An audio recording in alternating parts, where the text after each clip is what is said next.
Science with Sudipta class को समस्त को स्वागत। आज आम 10वीं श्रेणी जीव विज्ञान प्रथम अध्याय जहाँकि पोषण ता विषय रे पढ़िबा।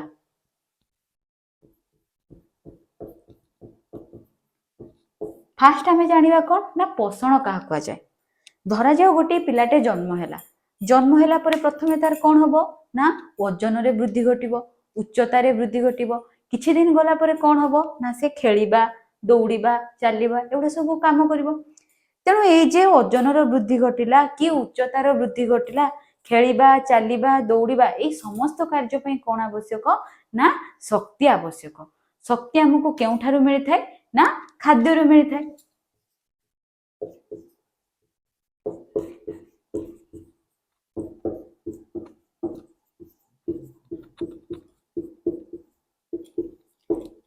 पोषण क्या कहबा ना पोषण क्या कहबा ना खाद्य ग्रहण करिबा।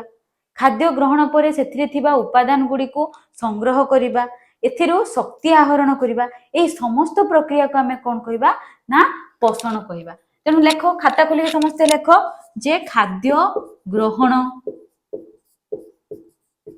खाद्यर उपादान माने कौन ना से थिबा धातु सार, विटामिन, जल एगुडी को सब ग्रहण करिबा, संग्रह करिबा। तेणु एहार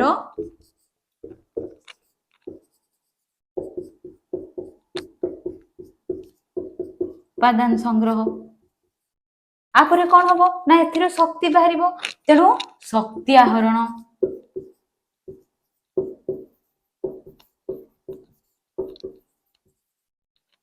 प्रक्रिया को कौन कह पोषण कह।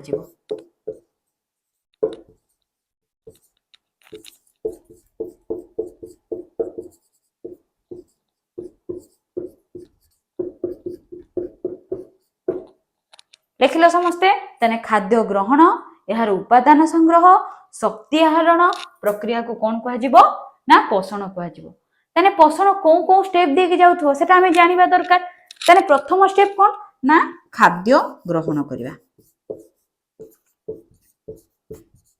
फास्ट हमें कौन कले खाद्य को खाइले, खाई सारा परे कौन हबो ना खाद्यटा कौन हबो हजम हबो। तेणु खाद्य हजम। खाद्य हजम होगा परे कौन हेबो ना सेथिरे थिबा धातु सार, जल, विटामिन एगुडा कौन हबो रक्त रे अवशोषण हबो। तेणु ताको कौन कह जिवो ता पर स्टेप हैला अवशोषण। अवशोषण हे गला रक्त रे मिसी गला। रक्त द्वारा हे काठरे पहुंचीबो ना प्रत्येक कोष निकट रे पहुंचीबो, जेठी कोष कौन करिवो ना सेतिरु शक्ति आहरण करिकि कार्य रे लगेबो। ताकू कौन कह जाए ना सही प्रक्रिया को कह जाए आत्मीकरण, अर्थात कोष कार्य रे लगेला।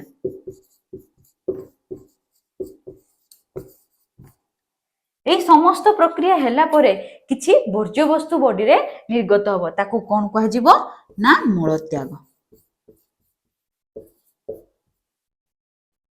बुझी पारलो। तेणु पोषण क्यों क्यों स्टेप देकी गला।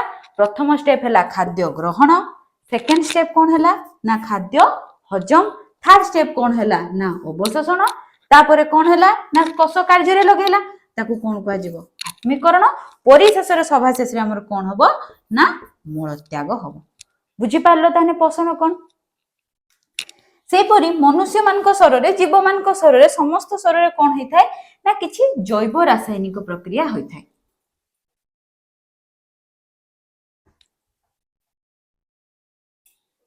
तेणु जैव रासायनिक प्रक्रिया कौन।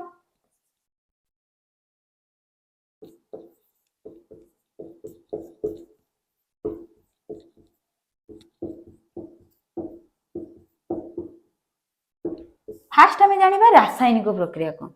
रासायनिक प्रक्रिया कौन ना गोटे बा ताठरू अधिक पदार्थ रु गोटे नूतन पदार्थ सृष्टि हेबा प्रक्रिया को कौन कह जाए ना रासायनिक प्रक्रिया कह जाए। तेणु जीव मानक शरीर जो रासायनिक प्रक्रिया होता है ताकू कौन कह जाए जैव रासायनिक प्रक्रिया कह जाए। तेणु जैव रासायनिक प्रक्रिया उदाहरण कौन ना आम समस्त शरीर कौन होचु ना नूतन कोष सृष्टि होचु। तेणु कहि परिबा नूतन कोष सृष्टि हेबा।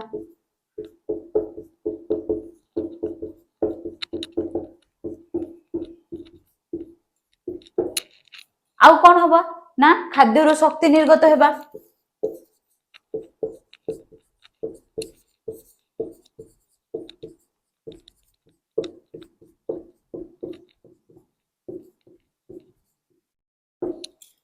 आ कौन हे परिबो ना वर्ज्यवस्तु निर्गत हेबा।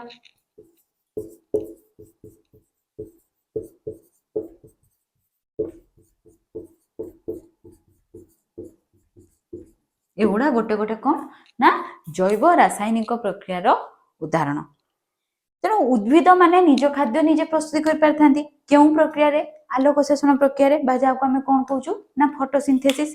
किंतु प्राणी माने निज खाद्य निजे प्रस्तुत करि पारंती नाही। से माने प्रत्यक्ष हो बा परोक्ष हो कहा ऊपर निर्भर करथांती ना उद्भिद ऊपर निर्भर करथांती। तेणु जीव माने जेउ खाद्य ग्रहण करथांती ता मुख्यतः केउ अवस्था रे रहि थारे पिला माने ना जटिल अवस्था रे रहि थाए। आमे जेउ खाद्य ग्रहण करछे ता जटिल अवस्था रही है। तेणु जटिल खाद्य तो आम डायरेक्ट शक्ति पाई परिबानी। जटिल खाद्य प्रथमतः कौन हम ना सरल उपादान रे परिणत हेबो। फास्ट धर आम देखिया गोटे खाद्य एटा तेणु के उपादान रे अछि ना जटिल जटिल अवस्था रे अछि। प्रथमे यह कौन हम ना सरल उपादान रे परिणत हेबो।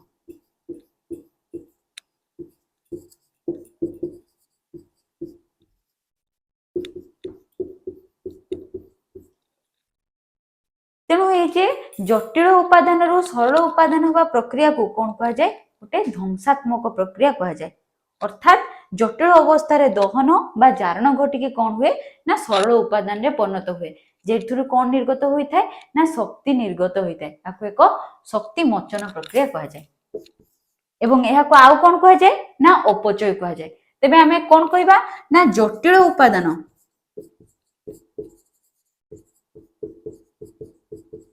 जटिल उपादान रु सरल उपादान सृष्टि हेबा प्रक्रिया को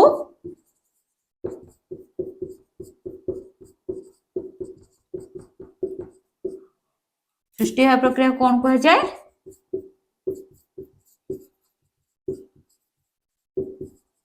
एक ध्वंसात्मक प्रक्रिया कहा जाए।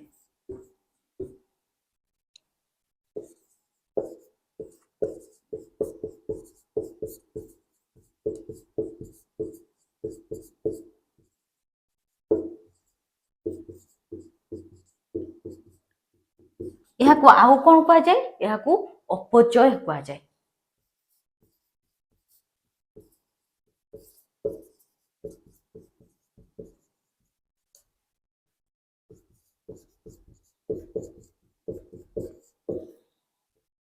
तेबे अपचय माने कौन ना जटिल खाद्य खंड विखंडित होई बा ध्वंस होई सरल उपादान रे परिणत हैला। तेणु या को कौन कहा गला ध्वंसात्मक प्रक्रिया कहा गला। आउ मध्ये या को कौन कहा जाए ना अपचय कहा जाए। एथिरे कौन हेई थाए ना शक्ति निर्गत होई थाए।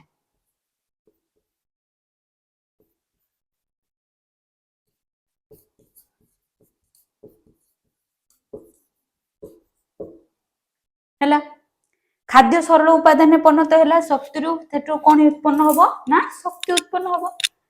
तेणु ए जे सरल खाद्य रु शरीर गठन पई मध्ये किछि जिंस आवश्यक सेही उपादान सृष्टि हेबा प्रक्रिया को कौन कहा जिवो ना हमरो चय कहा जिवो। एटा कौन गला अपचय। तेबे चय कौन ना आम सरल खाद्य रु जे खाद्यटा सरल रे परिणत हैला से सरल खाद्य रु शरीर गठन पई आवश्यक उपादान सृष्टि हेबा प्रक्रिया को आमे कौन कहबा ना चय कहबा। खाद्यटा कौन हेछि सरल सरलीकृत हे हेछि केउ प्रक्रिया रे अपचय प्रक्रिया रे। तापरे आठरु कौन हबो ना हम नूतन कोष सृष्टि हबो शरीर गठन हबो। तेणु से शरीर गठन हबा प्रक्रिया को सरल खाद्य रु ताको कौन कहा जिवो ना चय कहा जिवो बा ताको गठनमूलक प्रक्रिया कहा जिवो। तेणु आमे लेखिबा तम माने मध्ये खाता रे लेख से सरल खाद्य रु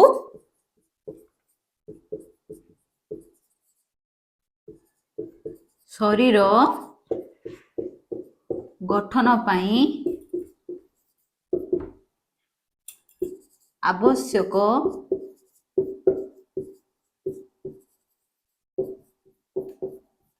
उपादान सृष्टि हेबा प्रक्रिया को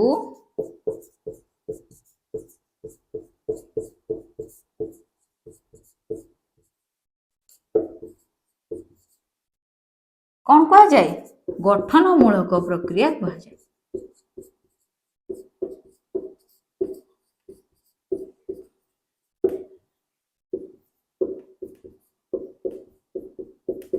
यहाँ आउ कौन कह जाए ना चय कह जाए।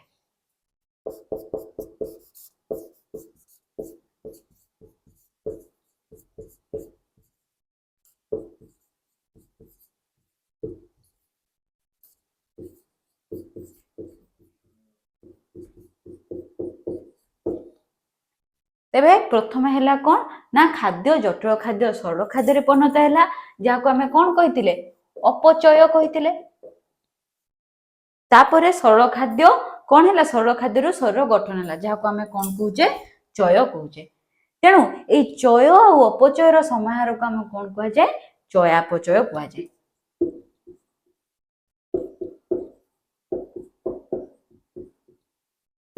ताको कौन कह जाए चयापचय कह जाए हैला बा इंग्लिश रे ताको गोटे कौन कह जाए ना मेटाबॉलिज्म कह जाए।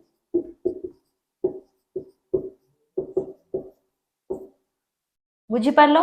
तेणु आमे पोषण क्या कह जाए तापर जैव रासायनिक प्रक्रिया कौन तापर आमे जानिले अपचय प्रक्रिया कौन चय प्रक्रिया कौन चय और अपचय मिसिके कौन होचु ना चयापचय होचु बा मेटाबॉलिज्म होचु ताको कहा जाचु कौन मेटाबॉलिज्म।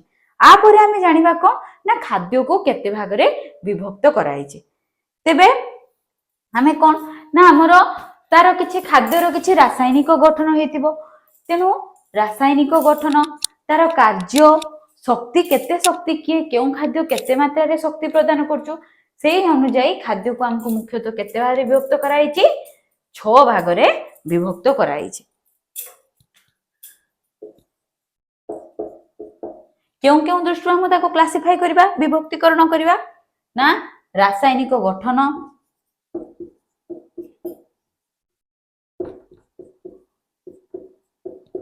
आउ कौन ना किए क्यों कार्य करछु क्यों खाद्य क्यों कार्य करछु एवं शक्ति प्रदानकारी क्षमता। समस्त खाद्य सब प्रकार शक्ति दियंतिनी कि समस्ते एपट सेपट शक्ति प्रदान करथांती।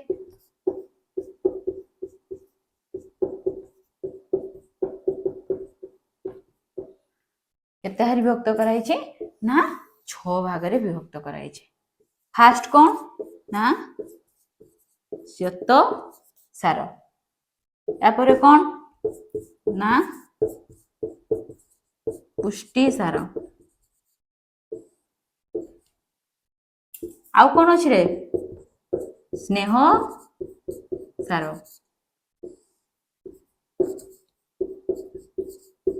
तापर हैला धातु सार तापर हैला कौन ना विटामिन लास्ट हैला कौन ना जल।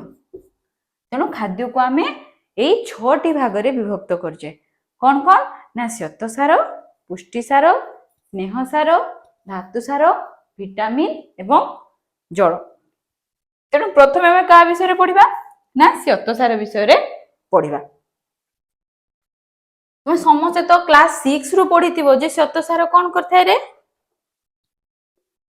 कार्य करिया पई शक्ति देई थाए।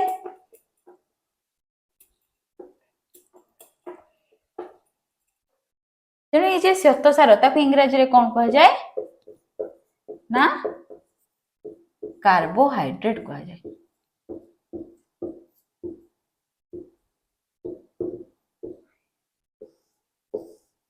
ये केतेटा एलिमेंट को नहीं तैयारी होता है ना 3टी एलिमेंट को नहीं तैयारी होता है। कौन कौन ना गोटे है कार्बन आ गोटे कौन ना हमर कौन ना हमर उजान आ गोटे है अम्लजान। कार्बन हाइड्रोजन आ किसरे ऑक्सीजन ये 3टी एलिमेंट को नहीं मुख्यतः कौन होता है ना श्वेत सार तैयारी होता है। तेरे श्वेत सार केतोटी शर्करा अणु को नहीं तैयारी होती से अनुजाई श्वेत सार को 3 भाग रे विभक्त करा जायछि।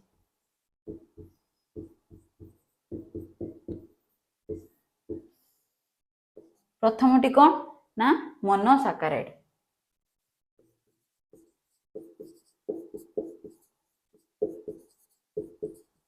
मोनोसाकाराइड अर्थात कौन ना एक मोनोसाकाराइड अर्थात सिंगल गोटे शर्करा अणु को जदि नहीं तैयारी हेथिबो श्वेतसार तेबे ताको कोन कह जिवो ना मोनोसाकाराइड।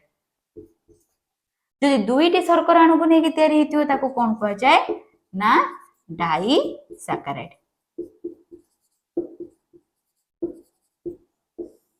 आ जदि दुई रु अधिक शर्करा अणु को नहीं तैयारी हेथिबो ताको कोन कह जिवो ना पॉलीसैकाराइड।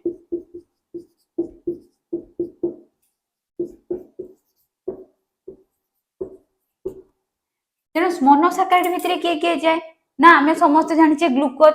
तेणु ग्लूकोज गोटे कोन ना मोनोसाकाराइड।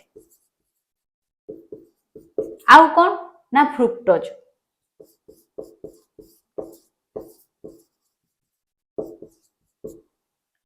डाइसैकाराइड भितर किए जीवो ना हमरो माल्टोज, गैलाक्टोज, सुक्रोज एगुडा कोन ना डाइसैकाराइड। पॉलीसैकाराइड भितर किए जीवो ना मंडोज। एगुडा सब गोटे गोटे एग्जांपल उदाहरण आरो आमे मेनली आ भितर कोन कोन पढिबा ना ग्लूकोज विषय पढिबा क्यों क्यों खाद्य ग्लूकोज मिली थाए क्यों क्यों खाद्य कोन मिली थाए सुक्रोज मिली थाए क्यों खाद्य मंडोद मिली थाए। या छडा कोन हुए ना ते आमे श्वेतसार विभक्तिकरण पढेले मोनोसाकाराइड डाइसैकाराइड पॉलीसैकाराइड किए किए क्यों श्रेणी अंतर्भुक्त आमे जानिले। एबे आमे जानिबा श्वेतसार मुख्य उत्स माने कोन कोन खाद्य रे आमे कोन पाउचे ना क्यों क्यों प्रकार श्वेतसार पाउचे। तेणु आमे आलू भात रुटी एठरू आमे कोन मिल थाए ना हमको मंडोद जातीय श्वेतसार मिल थाए। मंडोद क्यों जातीय श्वेतसार सेटा हला पॉलीसैकाराइड अंतर्भुक्त। तापरे आमे जानिबा कोन ना जे चीनी गुड़ एथिरु कोन मिल थाए ना हमको सुक्रोज मिल थाए। पढिथिले आमे सुक्रोज कोन ना गोटे डाइसैकाराइड। अब आमे जे पनीपरिबा फल रस एथिरु कोन मिल थाए ना ग्लूकोज मिल थाए। तेणु एही जो खाद्य रु हमको श्वेतसार मिल थाए। तेबे आमे श्वेतसार मुख्य उत्स संपर्क रे जानले। एबे जानिबा श्वेतसार आवश्यकता कोन। तेबे श्वेतसार जातीय खाद्य रु आमे मुख्यतः कोन पाई थाओ ना शक्ति सहजरे शक्ति पाई थाओ। आउ कोन हुए ना कोषीय शोषण समय बेले आम कोषरे ग्लूकोज रो जारण घटिके कोन उत्पन्न हुए ना अंगारकाम्ल उत्पन्न हुए जल सृष्टि होता है प्लस आउ कोन उत्पन्न हुए शक्ति निर्गत होता है। जदि आमे लेखिबा जे C6H12O6 एटा कहार संकेत रे पिला माने ग्लूकोज रो संकेत कहा प्रेजेंस रो जारण घटिला ऑक्सीजन प्रेजेंस रो जारण घटिला जहा द्वारा कोन उत्पन्न हैला ना हमरो अंगारकाम्ल उत्पन्न हैला आउ कोन उत्पन्न हैला जल उत्पन्न हैला आउ किछि मात्रा रे शक्ति निर्गत हैला। हिसाब करी देखा जाइछि जे गोटे ग्राम श्वेतसार रु केते शक्ति निर्गत होई थाए रे पिला माने 16 किलोजूल शक्ति निर्गत होई थाए।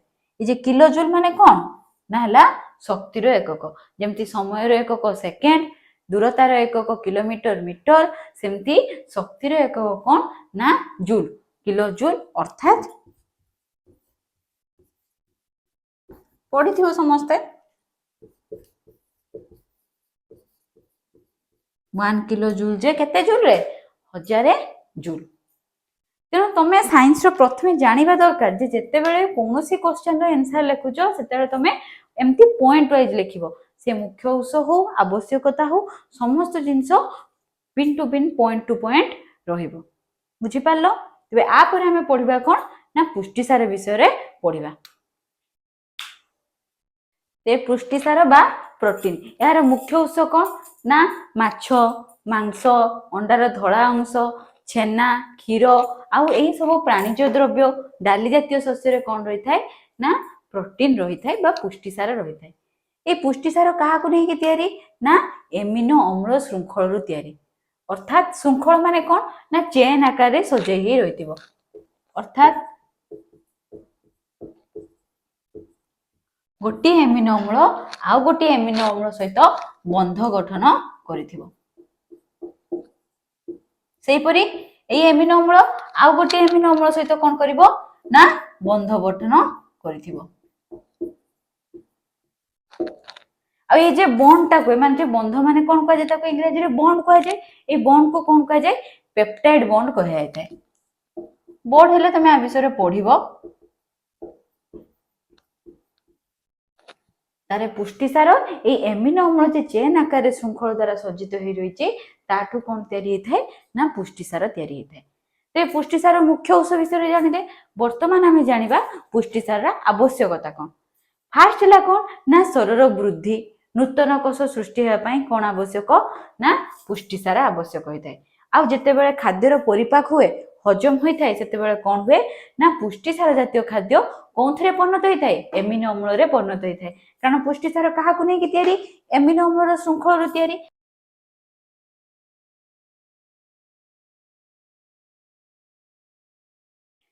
एबे देखिए आम स्नेहसार। स्नेहसार को इंग्लिश रे कौन कहती फैट्स बा लिपिड।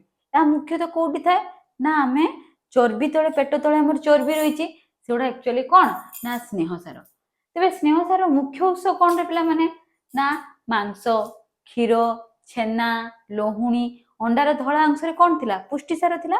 किंतु अंडार जे हलदिया अंश केशर रे कौन थाए ना आमर स्नेहसार रही थाए। तेल घी यही सब कौन रही थाए ना स्नेहसार रही थाए। तेरे यार आवश्यकता कौन ना फास्ट आवश्यकता है आमर कोष झिल्ली गठन पर आवश्यक। कोष झिल्ली मुख्यतः क्या नहीं कोष झिल्ली माने कौन रे जदि आम गोटे कोष कहवा कोषर यहाँ कोष को जी आवृत करके रखी था कौन कह जाए कोष झिल्ली कह जाए। तेणु से कोष झिल्ली गठन पर कौन आवश्यक होता है ना स्नेहसार आवश्यक रहता है। सेकेंड पॉइंट कौन ना शरीर स्नेहसार कौ आकार संचित होता है चर्बी आकार संचित होकर रही है। आवश्यक बेले कौन होता है ना यही चर्बीर कौन होता है ना जारण घटिकी शक्ति उत्पन्न होता है। आम जिते उपास रोचे से आमको कौन भोक लगुच भोक लगुन अर्थात आमको शक्ति निर्गत होनु खाद्य खाऊने शक्ति निर्गत होनु सेमती हुए ना से कौन होता है बॉडी रे शक्ति निर्गत होता है। आ शक्तिटा कौटू मिलता है ना आमर स्किन तले चर्बी आमर है कि शरीर चर्म तले जे चर्बी रही है से चर्बीर से टाइम कौन होता है ना जारण घटी थाए तापर कौन उत्पन्न होता है ना आमर शक्ति उत्पन्न होता है। यापर कौन ना आमर चर्म तले जे चर्बीर एक आस्तरण रही है अपरिवाही होता कौन ना फास्ट है माने अपरिवाही कि कौन अपरिवाही ना ताप अपरिवाही ता देखिए कौन जापारे ताप जापारे गोटे अच्छे है कि सुपरिवाही गोटे है कुपरिवाही बा अपरिवाही। सुपरिवाही माने अर्थात कौन ना जहाँ देखिए गोटे जिनस भलसे कंडक्ट हो पार परिवहन हो पार। अपरिवाही माने कौन जहाँ देखिए गोटे पदार्थ कि कौन भी जिनस परिवहन हो पार ना। तेणु ये चर्बी हाथी कौन हो पारे ना ताप परिवहन हो पारे ना। तेणु यह कौन होता है ना ताप परिवाही होता है एवं आ द्वारा आमर कौन होता है शरीर मध्य ताप बाहर को बाहरी पारे ना एवं यह शरीर को कौन करिया साहाय्य करे ना उषुम रखिबारे साहाय्य करिथाय। तेरे आम स्नेहसार विषय पढ़िले वर्तमान आम क्या विषय पढ़ा धातुसार बाहला मिनेराल्स। या क्यों थाए ना माछ मांस मेनली क्यों प्रकार माछ रही है समुद्र माछ रही है शाग पनीपरिया से कौन रही है ना धातुसार रही है।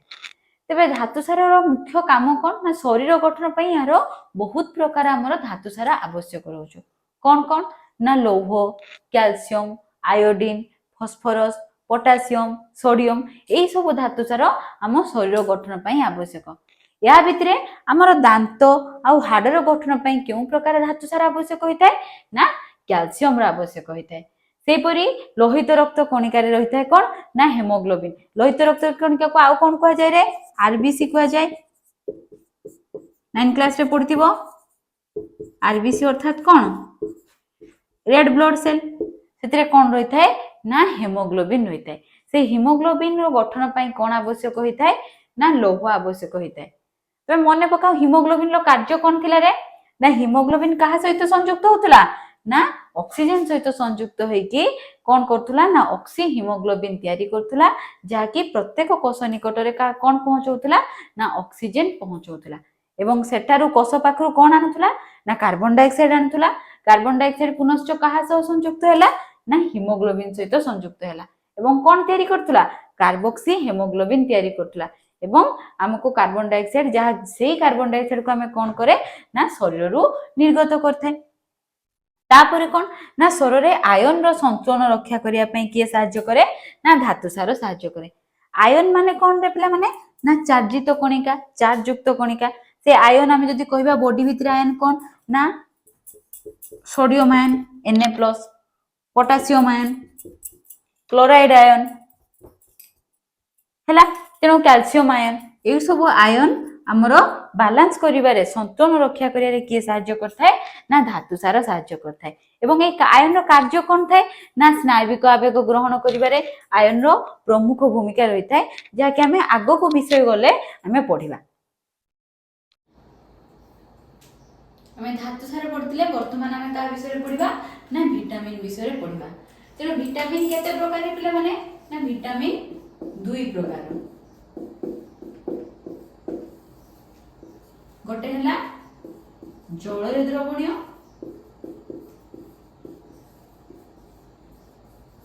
आ गोटे कौन ना तेल रे द्रवणीय।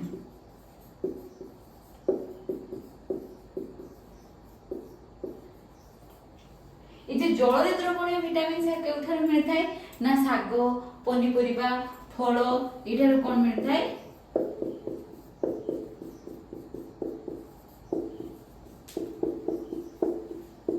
फल इत्यादि हमर जल रे द्रवणीय विटामिन मिलता है। आ से विटामिन के ना से विटामिन हला बी एवं सी बही रे नाही किंतु जानि से पर तेल रे द्रवणीय विटामिन केउठ मिलता है ना प्राणीज चर्बी रो मिलता है एवं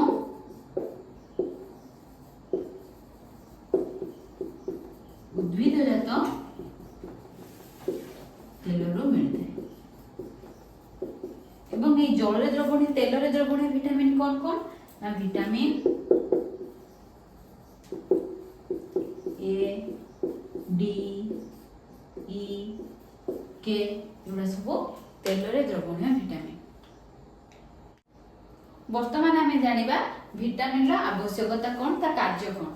तेणु फास्ट आम कहले कौन ना मनुष्य शरीर विभिन्न प्रकार रासायनिक कार्य होउछु। एई सब रासायनिक प्रक्रिया पे कौन आवश्यक होउछु ना एंजाइम आवश्यक होउछु। तेणु एंजाइम गोटे केउ भली कार्य करे ना गोटे उत्प्रेरक भली कार्य करे। कोनोसी रासायनिक प्रक्रिया पे एंजाइम गोटे उत्प्रेरक भली कार्य करे एवं एहा कार्य कोन करथाय ना गोटे रिएक्शन स्पीड को बढ़ाई थाय, गोटे रासायनिक प्रक्रिया को त्वरान्वित करथाय। एई एंजाइम कहा प्रेजेंस रो सुचारू रूपे कार्य करथाय ना हमरो विटामिन प्रेजेंस रो समस्त कार्य को सुचारू रूपे करथाय। सब रासायनिक प्रक्रिया कौन करता है ना सुचारू रूपे संपन्न करता है।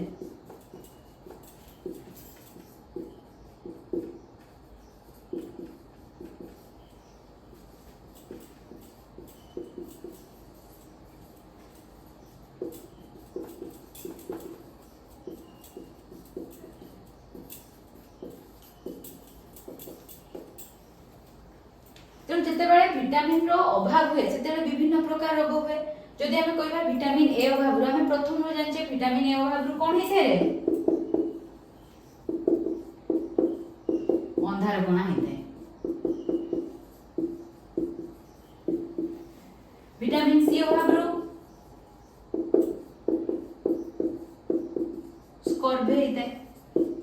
से परि विभिन्न विटामिन अभाव रो विभिन्न प्रकार रोग होइते। वर्तमान आमे का विषय पढ़िबा जल विषय पढ़िबा। तेणु आमे जानिचे कौन जल ही जीवन। तेणु कोषरे आमर कोषर से थिबा कोषरस बा कोष जीवक 70 ରୁ 90 भाग कौन रही थाए केवल जल ही रही थाए। तेबे कोषरस कौन समस्ते जानिथिबो। जदि एटा गोटे कोष हुए तने एटा कौन कोष झिल्ली मझिरे कौन रही थाए न्यष्टि रही थाए।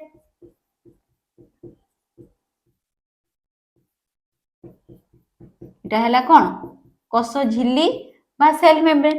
आ भितरे जे पदार्थ गुड़ाक रही थाए ताको कौन कहि थाए गोटे जेली भलिया मटेरियल रही थाए ताको कौन कहा जाए कोष रस कहा जाए बा कोष जीवक कहा जाए। ए कोष रस रे केते रु केते भाग ना हमर 70 ରୁ 90 भाग कौन रही थाए ना जल रही थाए। ता छड़ा कौन ना कोषर आकृति को बजाय रखिया पई ता स्थिति को बजाय रखिया पई आ कोष भितरे विभिन्न प्रकार प्रक्रिया होउछु, विभिन्न प्रकार रासायनिक प्रक्रिया होउछु, सेथि पई मध्ये कोन आवश्यक होइताय ना जल आवश्यक रहिताय। आमे जते बेले झाळ परिस्रा निश्वास एथिरे हम शरीर कोन निर्गत होइताय ना जल क्षय होइताय। से जलक्षय को भरणा करिया पई प्रत्येक मनुष्य प्रतिदिन 3 ରୁ 4 लिटर पानी पीवा आवश्यक। जदि जल रे बॉडी रे जलीय अंश कमी जाए तेबे से असुस्थता अनुभव करथाय। तेबे आजिका क्लास रे हमें कोन कोन पढिले पोषण विषय रे पढिले, चयापचय प्रक्रिया कोन पढिले, खाद्य विषय रे जानले, खाद्यर प्रकार भेद विषय रे जानले। तो नेक्स्ट क्लास रे हमें कोन पढिबा ना पोषण रो प्रकार भेद।